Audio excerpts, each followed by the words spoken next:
नमस्कार, मैं कुसुम, आप देख रहे हैं राजस्थान धड़कन न्यूज। गृह मंत्री अमित शाह का पुतला दहन कर विरोध प्रदर्शन किया। Bureau report Gajendra Lakhara. Congress party जिंदाबाद, जिंदाबाद, जिंदाबाद, कांग्रेस पार्टी जिंदाबाद। हम लड़ते कोरों से, हम लड़ेंगे जोरों से।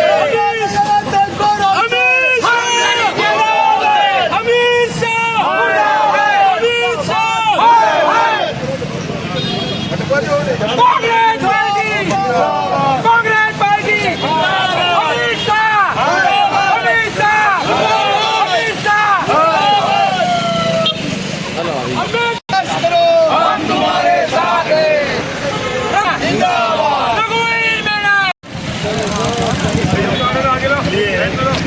अब शब्द कहे उन्होंने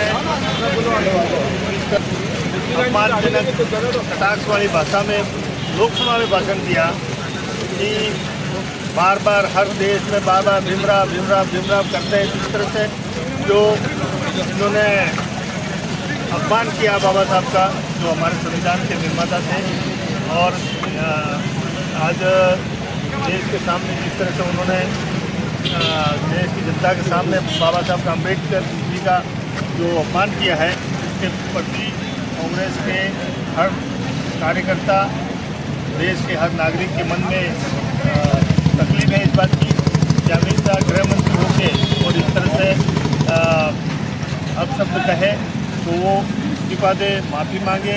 यही नहीं, उन्होंने सत्ता पक्ष के भारतीय जनता पार्टी के जितने सांसद हैं गेट पे लोकसभा के गेट पे खड़े होके और हमारे कांग्रेस पार्टी के सांसदों को, नेता प्रतिपक्ष हमारे राहुल गांधी जी को जिस तरह से धक्का मुक्की करके सदन में नहीं जाने दे रहे थे, और राहुल गांधी जी के खिलाफ जो मुकदमे दर्ज किए हैं वो मुकदमे वापस लें और गृह मंत्री माफ़ी मांगे देश के सामने और अपने पद से इस्तीफा दें। यही हमारी मांग है। सर, जिस तरीके से समीक्षा बैठक आयोजित हुई है और महीने भर बाद समीक्षा बैठक हुई है और जिला अध्यक्ष ने आरोप लगाया कि रघु जी टीम ने हमें चुनाव हराया, उस पर क्या कहेंगे सर? देखो, हमारे विधानसभा क्षेत्र सलूमपुर में 302 बूथ है और उनमें से 204 बूथ पे कांग्रेस पार्टी की उम्मीदवार रेशमा देवी की 100 वोट से कम वोट लाई है।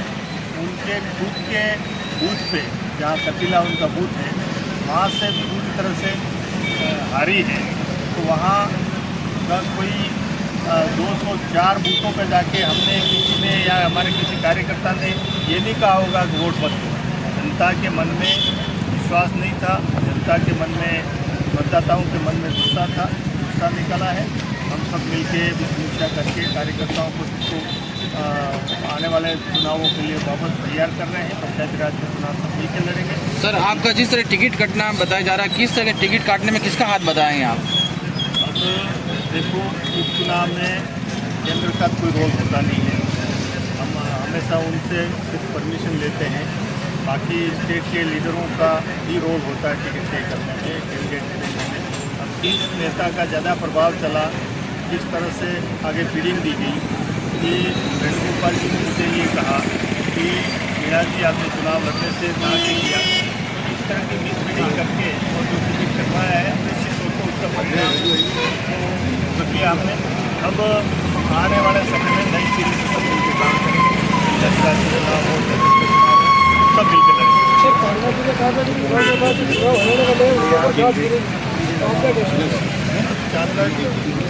204 वोटों पे 100 वोट भी नहीं आए हमारे। 204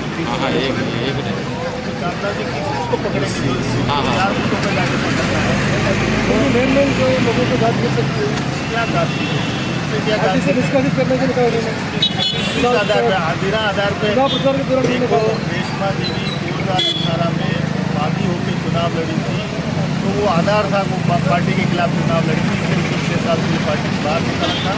अब यहाँ किसी ने न तो चुनाव लड़ा है, न किसी ने प्रचार किया है खिलाफ। क्या आधार, किस आधार पर आप बनाएंगे? इसलिए ये आधारहीन बातें। ठीक है।